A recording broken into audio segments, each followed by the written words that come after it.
Hello students, how are you. तो आज हम पेट्रोमाइजन स्टार्ट कर रहे हैं। पेट्रोमाइजन मैंने आपको अपने व्हाट्सएप ग्रुप पे इसके हिंदी के नोट्स तो आपसे शेयर कर दिए हैं। इंग्लिश के नोट्स मैं अभी शेयर करूँगा। और इसका जो एमोसीट लार्वा है वो आपके फर्स्ट यूनिट में एक अलग से टॉपिक है। तो हम यहाँ पर इस पेट्रोमाइजन और इसके लार्वा दोनों को यहाँ पर एक साथ डिस्कस करेंगे। एमोसीट लार्वा जो कि पेट्रोमाइजोन का लार्वा होता है, इसके बारे में हम यहाँ पर डिस्कस करेंगे। तो पेट्रोमाइजोन मैरिनस ये एक स्पीसीज है जो कि सामान्यतः जनरली हमें देखने को मिलती है पेट्रोमाइजन की। तो पेट्रोमाइजन इसकी हम संरचना यहाँ पर देख सकते हैं। ये एक फिश लाइक एनिमल है। फिश लाइक मैं इसलिए बोल रहा हूँ क्योंकि ये फिशेस नहीं होते हैं।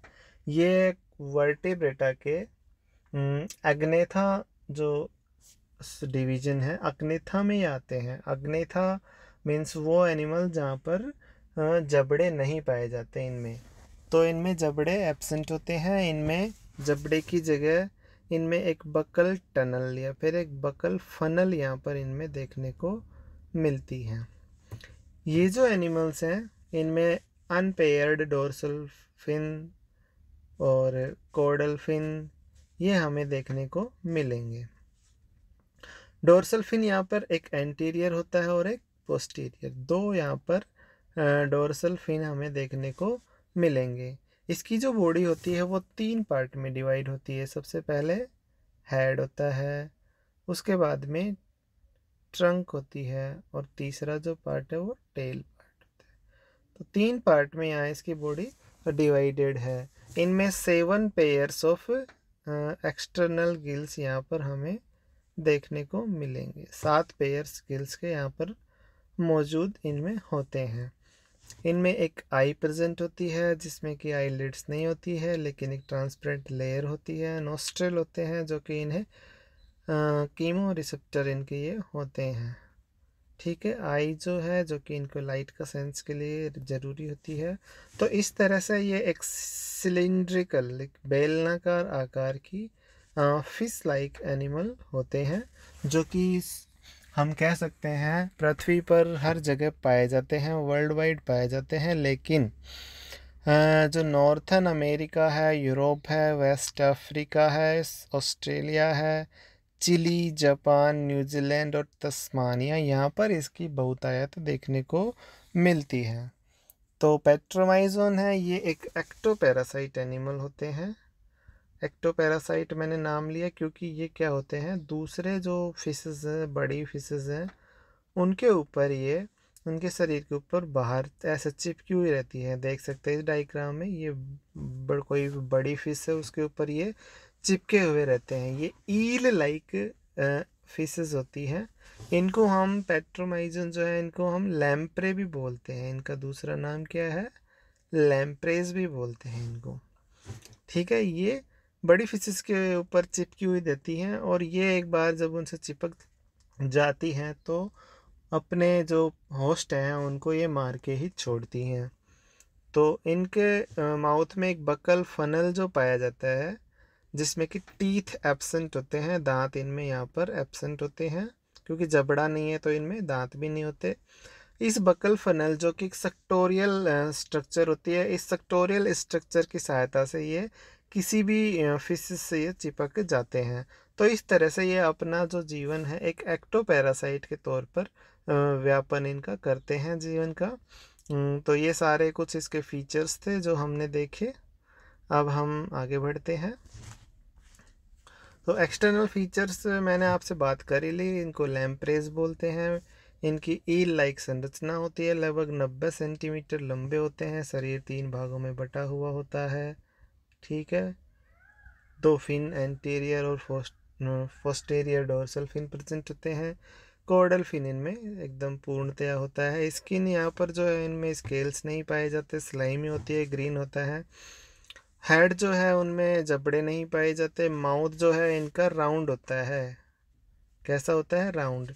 ये कॉर्डेट्स जो हैं ये साइक्लोस्टोमेटा के सदस्य हैं। वर्टिब्रेट में जो साइक्लोस्टोमेटा क्लास है उसके ये सदस्य हैं। तो साइक्लो का मीन्स राउंड, स्टोम यहाँ से माउथ से है, तो इनका जो माउथ है वो एकदम राउंड होता है, तो इनको राउंड माउथ वाले एनिमल भी बोलते हैं। इनका जो माउथ है वो एक सेक्टोरियल फनल से घिरा हुआ रहता है, जिसका काम क्या है वो हमने बता दिया। जैसे इनमें हॉर्न टीथ जैसी संरचनाएं हमें देखने को मिलेंगी। ठीक है। नॉर्जल नेजल सैक्स होते हैं जो कि माउथ से कनेक्टेड नहीं होते हैं, ये अनकनेक्ट रहते हैं। पेयर्ड आइज इनमें प्रेजेंट होती है नेजल एपरेचर के पीछे, और 7 पेयर्स ऑफ गिल इनमें देखने को मिलते हैं। तो ये सारे फीचर्स मैं आपको पिछले डायग्राम में दिखा ही चुका हूँ। अब हम इनके हैबिट और हैबिटाट की बात करें तो ये दोनों तरह के वाटर, फ्रेश वाटर और मराइन वाटर, दोनों वाटर में हमें ये देखने को मिल सकता है। एक्टोपैरासाइट होकर अपने जीवन व्यापन करते हैं। इनमें माइग्रेशन पाया जाता है, मीन्स ये अपने लाइफ का एक पार्ट थोड़े अलग वाटर में, अलग नेचर के वाटर में, और दूसरा पार्ट थोड़े अलग वाटर के नेचर के वाटर में ये अपना लाइफ स्पॉन करते हैं। इनका जो नेचुरल हैबिटाट है वो ओशियन होता है, जबकि जब ये ब्रीडिंग सीजन आता है इनका, उस टाइम ये माइग्रेशन करते हैं फ्रेश वाटर की साइड में। तो इनमें फिश माइग्रेशन देखने को मिलता है। ठीक है। इनका जो लार्वा होता है वो एमोशीट लार्वा इनमें पाया जाता है। तो एमोशीट लार्वा है ये कहाँ पर मिलता है? फ्रेश वाटर्स जो एरियाज हैं वहाँ पर ये हमें देखने को मिलेगा। तो मैंने आपको बताया कि जब इनमें ब्रीडिंग सीजन आता है तो ये समुद्र से और फ्रेश वाटर की तरफ ही चले जाते हैं। एमोसीट लार्वा की संरचना की बात करते हैं, संरचना हम देख सकते हैं। इनमें बकल फनल यहाँ पे एब्सेंट होता है, डोर्सल कॉर्डल फिन्स प्रेजेंट होते हैं, गिल स्लिट्स यहाँ पर देखने को मिलते हैं। नीचे इसका जो माउथ है वहाँ पर ओरल हुड, स्टोमोडियम और लोअर लिप जैसी संरचनाएं देखने को मिलेगी। ये जो इनके लार्वाज होते हैं ये कम से कम इनकी लाइफ का 5 से 7 ईयर तक ये लार्वाज में व्यतीत करते हैं। तो ये जो होते हैं यू शेप की जो बरोज बनाते हैं मिट्टी में, उनमें ये धंसे हुए रहते हैं, वहीं पे अपना जीवन यापन ये करते हैं। और रात के टाइम में ये थोड़ा एक्टिव हो जाते हैं, उनसे बाहर आ जाते हैं, जबकि दिन में ये अपना जो लाइफ स्पॉन है वो बरोज में ही ये व्यतीत करते हैं। जैसे लायन की जो मैंने आपको बताया जो लार्वल स्टेज होती है वो काफ़ी लंबी होती है। तो मेटामॉर्फोसिस जब होता है तो इनमें क्या क्या चेंजेस आते हैं? एमोसिड लार्वा जब अडल्ट में चेंज होता है तो इनमें थायराइड ग्लैंड आ जाती है। एंडोस्टाइल है वो थायराइड ग्लैंड में यहाँ पर चेंज हो जाता है। ओरल फूड है, ओड जो होता है वो बकल फनल में चेंज हो जाता है, जिसमें कि टीथ और टंग और राउंड माउथ, इन तीन जिस संरचना है वो यहाँ पर इनमें आ जाती है। पेयर्ड आइज इनमें आ जाती है, वेलम आ जाता है। डोर्सल फिन है जो एंटीरियर और पोस्टीरियर में डिवाइड हो जाता है। और ये जो यंग लेप्रे जो है माइगे अब मराइन वाटर और समुद्र की तरफ अब अपना जो जर्नी है उसको स्टार्ट कर देता है। और ये पहले छोटे छोटे माइक्रो स्कोपिक एनिमल्स पे लार्वल स्टेज में ये डिपेंड रहता है, लेकिन अब ये कार्निवोरस हो जाता है। हेमोसिट लार्वा जो है ये एम्फियोक्सिस से काफ़ी समानताएं शो करता है। तो हम इसे एम्फियोक्सिस और साइक्लोस्टोमेटा के बीच की योजक कड़ी या फिर कनेक्टिव लिंक भी इसको बोल सकते हैं।